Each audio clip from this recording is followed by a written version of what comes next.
In the early 1920s, Osage County, Oklahoma looked like a contradiction. Dirt roads cut through open plains, but parked along them were luxury cars.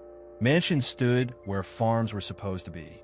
Members of the Osage Nation were, at that time, the wealthiest people per capita in the world. The reason lay underground. Oil had been discovered beneath Osage land, and unlike most tribes, the Osage had retained legal ownership of the mineral rights. Every registered tribal member received a share called a head right that paid out regularly. The money never stopped. It flowed whether someone worked or not, whether they were young or old. But wealth did not bring freedom. A federal system declared many Osage citizens incompetent to manage their own finances. Each person was assigned a white guardian. These guardians controlled bank accounts, purchases, even basic expenses. On paper, it was protection. In reality, it created access, and access created opportunity. By 1921, deaths within the Osage community began to attract quiet attention. Not because of how many there were, but because of how they happened. Illnesses with no diagnosis, accidents that made little sense, violence that was never properly investigated. At first, each death stood alone. That would not last. One of the earliest deaths to raise quiet concern within the Osage community was that of Anna Brown, a woman known for her independence and her frequent presence around town, whose life came to an abrupt end in May of 1921. Her body was discovered at the bottom of a shallow ravine, positioned in a way that suggested she had either fallen or been left there intentionally. And although she had suffered a fatal gunshot wound to the back of the head, local authorities quickly focused their attention elsewhere. They noted that Anna had been drinking prior to her death and concluded that alcohol had played a central role, treating the shooting less as a crime and more as a tragic consequence of poor judgment. The investigation was minimal, the questions were few, and within a short time the case was officially closed, despite the presence of a bullet wound that had never been convincingly explained. For the Osage, the explanation felt incomplete, but challenging it carried risks that were already becoming apparent across the county. Law enforcement was deeply entangled with local power structures, and those structures were often intertwined with the same guardians who controlled Osage finances. Raising concerns meant drawing attention not only to the death itself, but to the people who benefited from it, and that was something few were willing to do openly. Not long after Anna's death, her sister Minnie began to show signs of illness. At first, the symptoms appeared vague and difficult to define, marked by fatigue, weight loss, and a general decline that did not point clearly toward any single diagnosis. Doctors eventually labeled it a wasting disease, a term commonly used at the time when a patient deteriorated without an obvious cause, and with that designation came a troubling lack of urgency. Minnie's condition worsened steadily, and despite receiving care, she died without a definitive explanation for what had happened to her body. No autopsy was conducted, and her death was accepted as natural, even though it followed closely on the heels of her sister's suspicious killing. Their mother died soon afterward. The loss of 3 women from the same family in such a short span of time unsettled the Osage community, not only because of the emotional weight of the tragedy, but because of what it represented financially. Each death triggered a transfer of head rights, and with those transfers came larger oil payments for whoever stood next in line. The pattern was becoming harder to ignore, yet fear exerted a powerful influence. People spoke in lowered voices, if they spoke at all, aware that those who asked too many questions often found themselves isolated, threatened, or worse. Rumors circulated quietly, shared only among trusted friends, about poisonings disguised as illness and legal systems that seemed unwilling to intervene. Then the violence escalated in a way that could no longer be explained away. In 1923, a home belonging to another Osage family was destroyed by an explosion powerful enough to be heard across the countryside. The bomb had been placed beneath a bedroom where members of the family slept, and when it detonated in the early hours of the morning, it reduced the house to debris in seconds. Neighbors who rushed to the scene were met with devastation that left no room for interpretation. This was not an accident, and it was not subtle. The destruction was deliberate calculated, and designed to terrify not just the immediate victims, but the entire community watching from a distance. The explosion marked a turning point in how the killings were perceived. Until then, death had arrived quietly, masked by illness or isolated violence that could be dismissed or minimized. This attack removed that ambiguity. It demonstrated that whoever was responsible was willing to use extreme force in broad daylight, unconcerned with witnesses or consequences. The message was unmistakable. Wealth offered no protection, and silence was the only reliable means of survival. Despite the magnitude of the crime, arrests did not follow. Investigations stalled almost immediately. Evidence went uncollected, and suspects were never seriously pursued. The absence of accountability deepened the fear already gripping the Osage, reinforcing the belief that the institutions meant to protect them were either unwilling or unable to do so. Each new death reinforced the same grim conclusion, that justice in Osage County operated according to a different set of rules, and that those rules favored the people who stood to gain the most from the losses piling up around them. As the years passed, the pattern became clearer to those watching closely, but clarity did not bring relief. It brought dread, because understanding what was happening also meant understanding how difficult it would be to stop it, especially in a place where money, authority, and violence were aligned so seamlessly that separating them seemed nearly impossible. And still, arrests did not come. As investigators slowly reviewed the growing number of suspicious deaths across Osage County, one name began to surface repeatedly, not as a suspect in official reports, but as a constant presence lingering in the background of nearly every major event. That name was William Hale. To the outside world, Hale was known as a successful cattleman, a respected local figure who presented himself as a man of integrity and generosity. He loaned money to neighbors when banks would not. He spoke publicly about responsibility, loyalty, and community. He positioned himself as someone who cared deeply about the Osage people, often describing himself as their protector in a county dominated by white interests. Behind that public image, Hale's influence ran deep. He maintained close relationships with bankers, judges, sheriffs, and local politicians, forming a web of authority that allowed him to shape outcomes quietly and effectively. In a place where guardianship laws already stripped Osage citizens of control over their own wealth, Hale's connections gave him extraordinary leverage. Decisions that should have been questioned were instead smoothed over, and investigations that should have been pursued often stalled before they truly began. Hale's personal life further tied him to the heart of the tragedy. His nephew, Ernest Burkhardt, was married to Molly Burkhardt, an Osage woman whose family had become one of the most heavily affected by the deaths spreading through the community. Molly's sisters, her mother, and other relatives died one by one under circumstances that ranged from suspicious to overtly violent.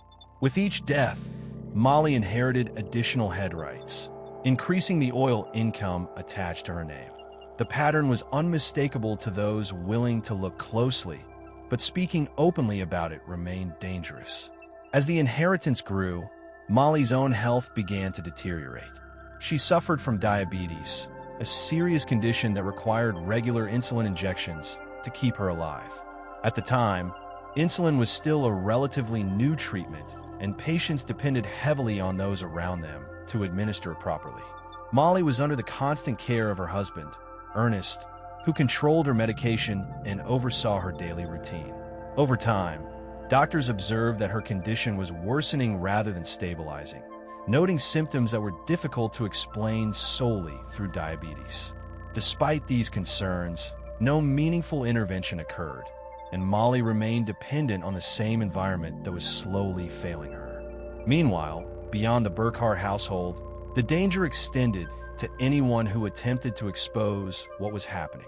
Individuals who tried to gather evidence or seek help outside Osage County began to disappear under alarming circumstances. One man traveled east with documents intended for federal authorities, hoping to bring national attention to the killings, only to be found dead shortly afterward, his body discarded far from where he was last seen. Another was a local attorney who claimed to have uncovered proof of a coordinated conspiracy. He vanished during a train journey, leaving behind no trace of the materials he had been collecting. Each disappearance sent a clear signal. Efforts to uncover the truth were being met with swift and decisive consequences. Law enforcement grew increasingly hesitant to pursue leads. Witnesses withdrew their statements, and private investigators quietly abandoned their work. The fear was no longer abstract. It had become a practical calculation of survival. And through it all, the deaths continued. Oil payments were issued regularly, flowing into accounts controlled by guardians and heirs, reinforcing the financial incentives behind the violence. The system remained intact, the money kept moving, and the silence held. In Osage County, justice did not fail loudly.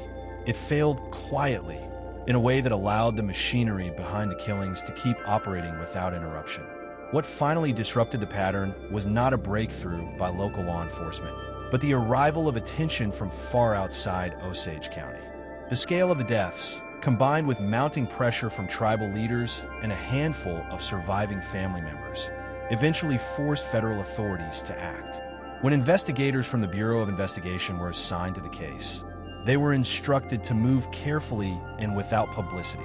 The goal was not to announce their presence, but to observe without being noticed. The agents avoided uniforms and official vehicles. They entered the county under false identities, posing as ranch workers, insurance salesmen, and business representatives. This allowed them to speak with residents who had long been afraid to talk openly, and to move through the community without triggering the warning systems that had protected the perpetrators for years.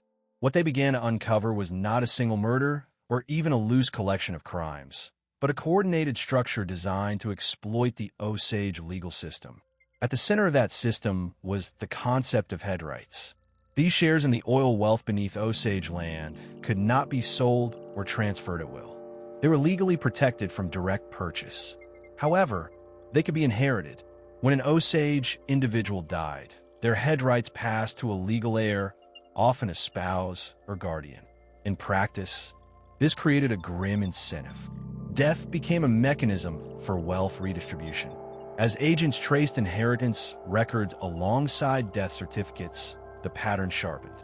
Victims were not chosen randomly, and the timing of their deaths often coincided with shifts in financial control. Marriages, guardianships, and wills aligned too neatly with sudden illnesses, unexplained shootings, and fatal explosions. The crimes were not impulsive acts of violence. They functioned as transactions, converting lives into oil revenue through the rules of inheritance. Progress remained slow until pressure began to fracture the conspiracy from within. Under sustained questioning and the threat of federal prosecution, one participant agreed to cooperate. That testimony led to another, and then another. Details emerged describing payments for killings, instructions delivered through intermediaries, and deliberate poisonings disguised as natural decline. Medical records were re-examined. Financial transfers were reconstructed. What had once appeared isolated now formed a single, deliberate chain of events. With the structure exposed, arrests finally followed. William Hale, long protected by his influence and reputation, was taken into custody. Ernest Burkhart was arrested soon after. For the first time since the killings began, those responsible were no longer operating in the shadows.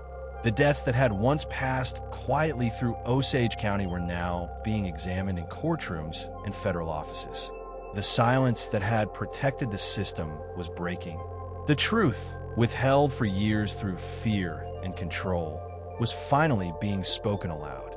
The trials that followed brought a measure of accountability, but they also revealed how limited justice truly was. Prosecutors focused only on the cases they could prove beyond doubt, relying on confessions, surviving financial records, and testimony that had not been erased by time or intimidation. Convictions were secured and sentences imposed. Yet even as verdicts were delivered, it was clear the courtroom was exposing only a fraction of what had taken place in Osage County. Many deaths were never re-examined. Files were missing or altered. Potential witnesses were already dead, and several individuals suspected of involvement were never charged, either because evidence was insufficient or because their roles had been carefully insulated through layers of intermediaries. Others vanished before investigators could reach them, leaving permanent gaps in the record. Official histories acknowledged dozens of murders connected to the conspiracy. These were the deaths that could be documented and proven in court. Within the Osage Nation, however, memory tells a broader story. Elders recalled relatives who died suddenly, shootings dismissed as accidents, and unexplained fires that drew no attention. The belief endured that the true number of victims far exceeded any official count. The damage extended well beyond individual cases. Families learned that betrayal had reached into banks, courts, and law enforcement itself. Institutions meant to provide protection had enabled exploitation instead. The system that allowed the murders to continue was built slowly, normalized over time, and defended by those who benefited from it.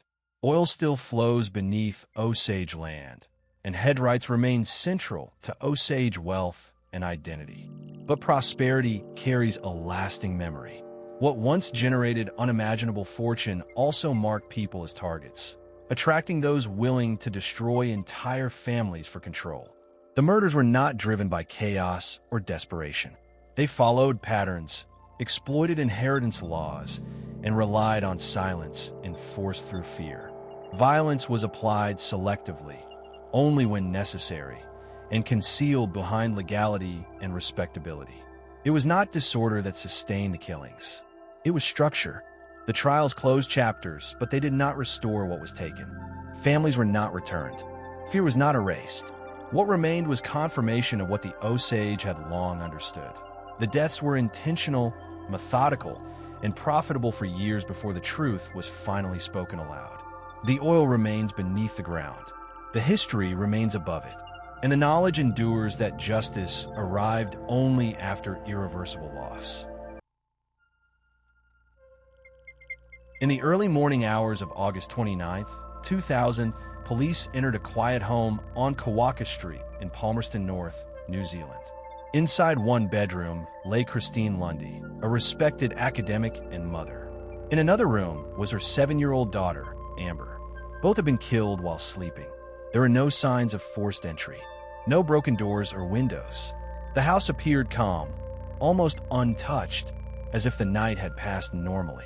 But the injuries told a very different story. Both victims had suffered extensive blunt force trauma to the head, delivered with repeated force.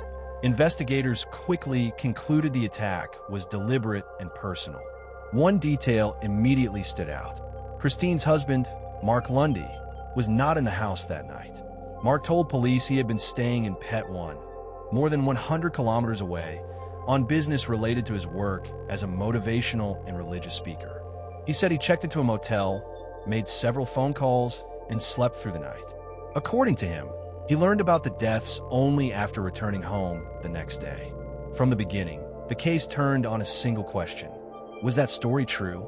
Once investigators established that Mark Lundy was not present in the family home at the time the bodies were discovered, their attention narrowed almost immediately to the question of whether his absence was genuine or manufactured.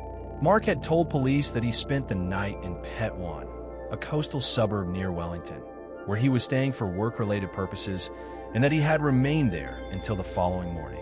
Accepting this account at face value would mean that whoever committed the murders either entered the Lundy home without force or was already inside, carried out a violent attack on 2 sleeping victims, and left without disturbing anything significant enough to attract attention. From the beginning, investigators regarded that scenario as unlikely, and the distance between Pet 1 and Palmerston North became the central axis around which the entire case would turn. The drive between the 2 locations was not insignificant.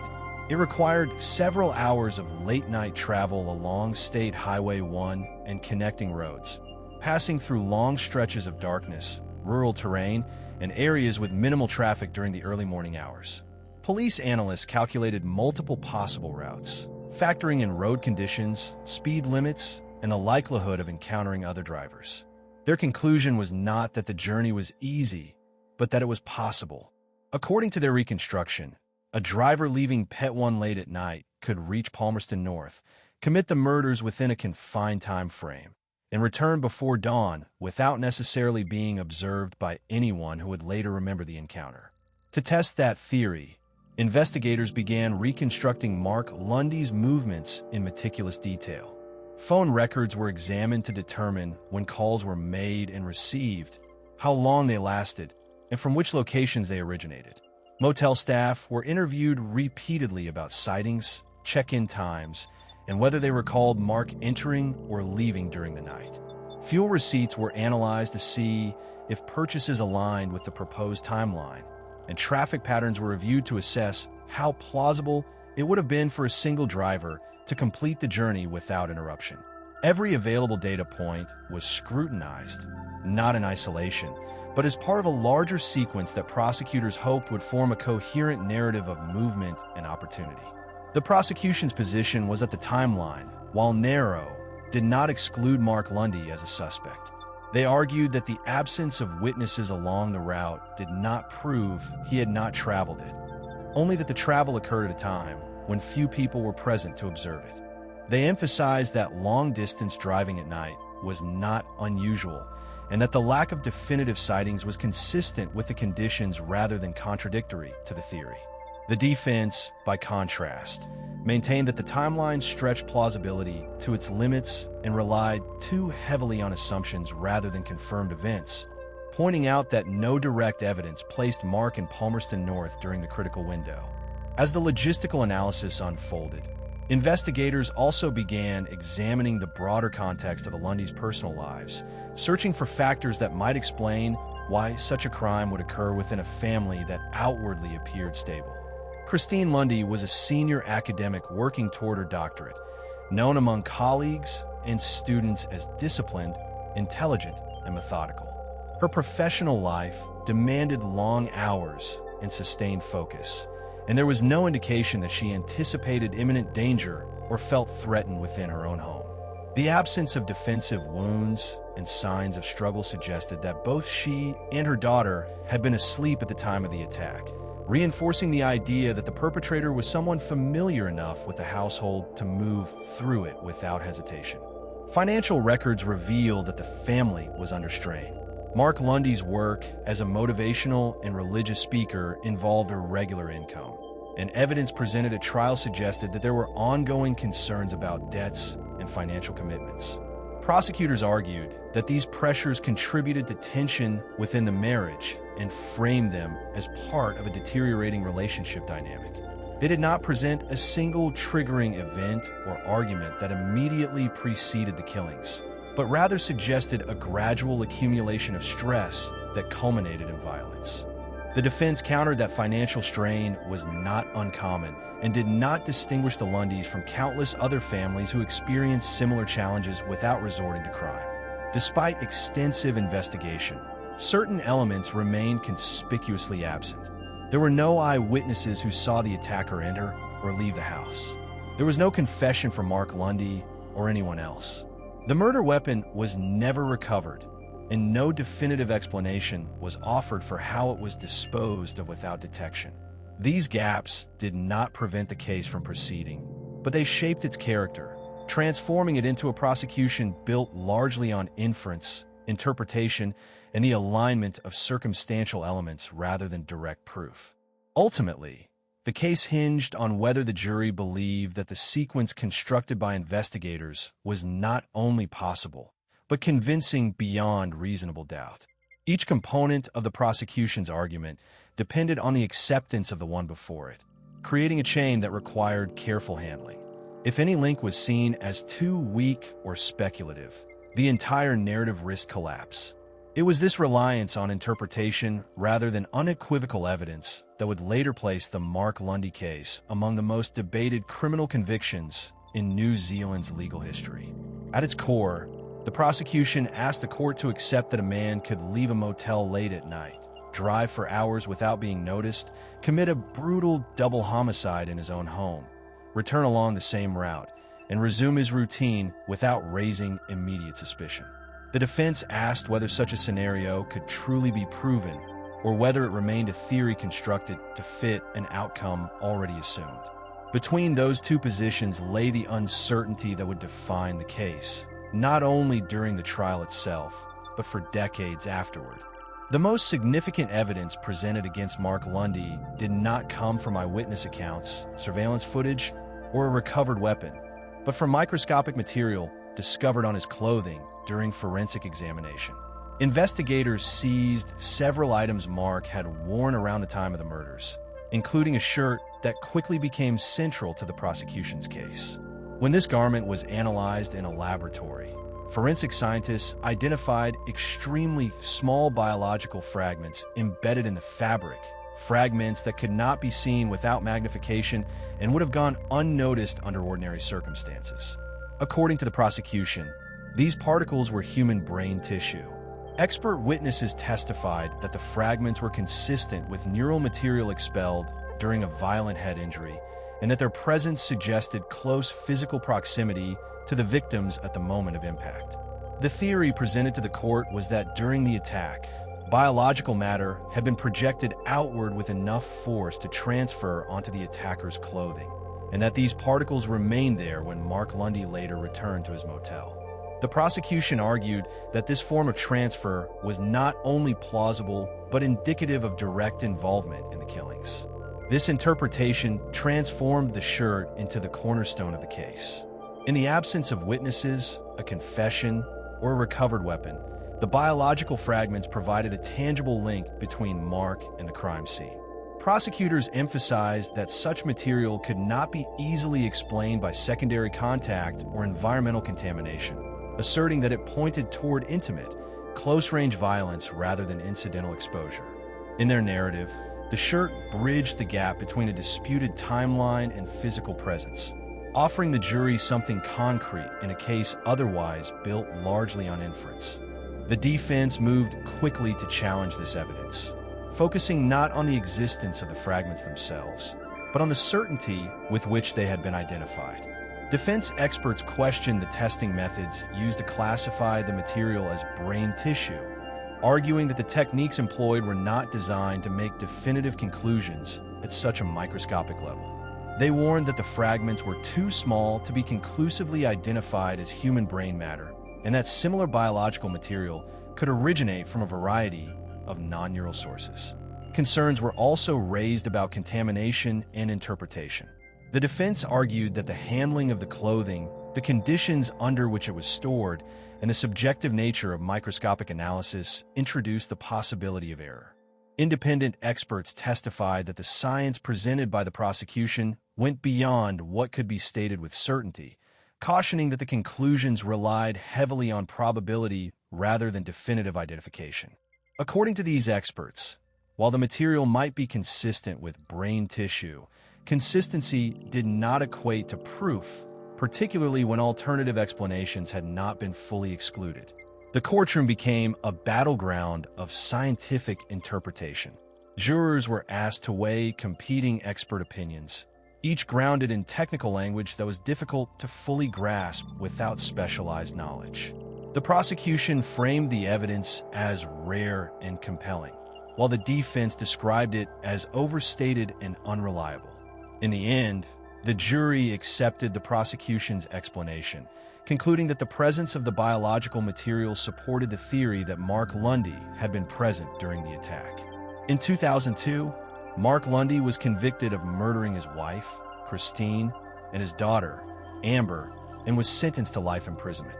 The verdict rested heavily on the interpretation of the forensic evidence, particularly the material found on the shirt, which prosecutors described as the strongest physical link between Mark and the crime.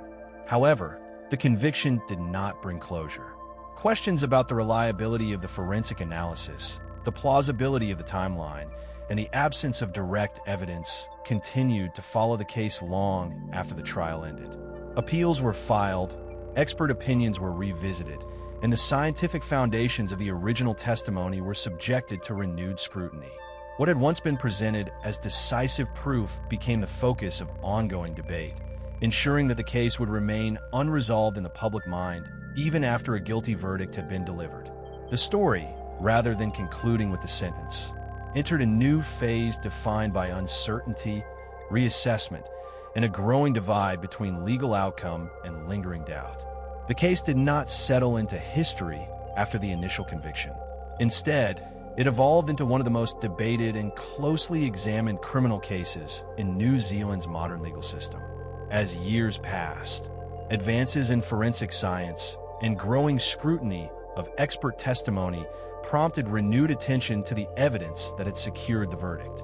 Legal advocates and independent specialists began to question whether the biological material found on Mark Lundy's clothing could truly be identified as human brain tissue with the level of certainty presented at trial, or whether the conclusions had been overstated in a way that influenced the jury beyond what the science could reliably support.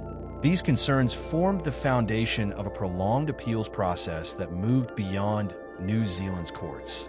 The case eventually reached the Privy Council in London, which at the time served as the highest appellate authority for New Zealand. In 2015, after reviewing the record and the competing expert testimony, the Privy Council overturned Mark Lundy's conviction.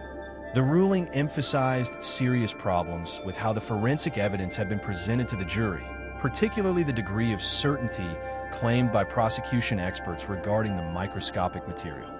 The court concluded that the original trial had been undermined by evidence that could not be considered sufficiently reliable and ordered that the case be retried.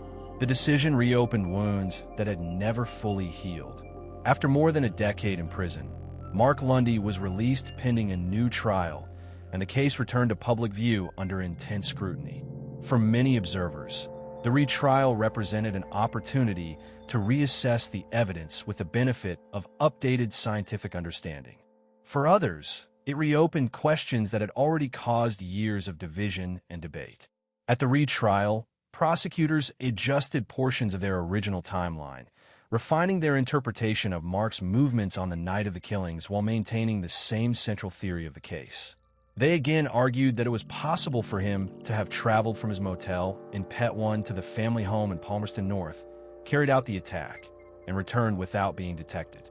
The forensic evidence was presented once more, this time accompanied by revised explanations intended to address the criticisms raised during the appeal. Experts testified again about the biological material found on the shirt, offering updated opinions while acknowledging the limitations inherent in microscopic analysis. The defense renewed its challenge, emphasizing the absence of eyewitnesses, the lack of a murder weapon, and the reliance on interpretation rather than direct proof. Jurors were again placed in the position of weighing complex scientific testimony against circumstantial reconstruction, asked to determine whether the evidence supported guilt beyond reasonable doubt in a case defined by ambiguity and competing expert conclusions. Later that same year, the jury returned a guilty verdict for a second time. Mark Lundy was once again convicted of murdering his wife and daughter and sentenced to life imprisonment. Despite the outcome, the case did not lose its controversial status. The retrial did not resolve the underlying disputes that had fueled years of debate and questions about the evidence that continued to circulate among legal scholars, forensic scientists, and members of the public. Mark Lundy has consistently maintained his innocence.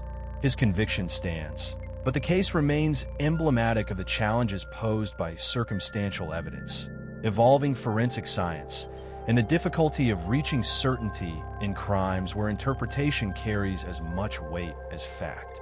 Even decades later, it continues to provoke discussion not only about what happened in that house in 2000, but about how justice is determined when definitive answers remain elusive. The Mark Lundy case did not fade after the initial verdict. Instead, it became one of the most closely examined criminal convictions in New Zealand legal history, driven by ongoing questions about forensic certainty and whether interpretation had been allowed to substitute for direct proof. In the years following Lundy's conviction, developments in forensic science prompted renewed scrutiny of the evidence at the heart of the trial. Legal advocates and independent experts revisited the microscopic biological material found on Lundy's clothing, which prosecutors had identified as human brain tissue. Critics argued that the testing methods used at the time were still evolving and that the conclusions presented to the jury conveyed a level of certainty that the science could not fully support. These concerns fueled a prolonged appeals process that eventually reached the Privy Council in London, then the country's highest appellate authority. In 2015, the Privy Council overturned Lundy's conviction, citing serious concerns about the reliability of the forensic testimony and concluding that the jury may have been misled regarding its strength. A retrial was ordered. The decision reopened a case that had never fully settled. After more than a decade in prison, Mark Lundy was released pending retrial.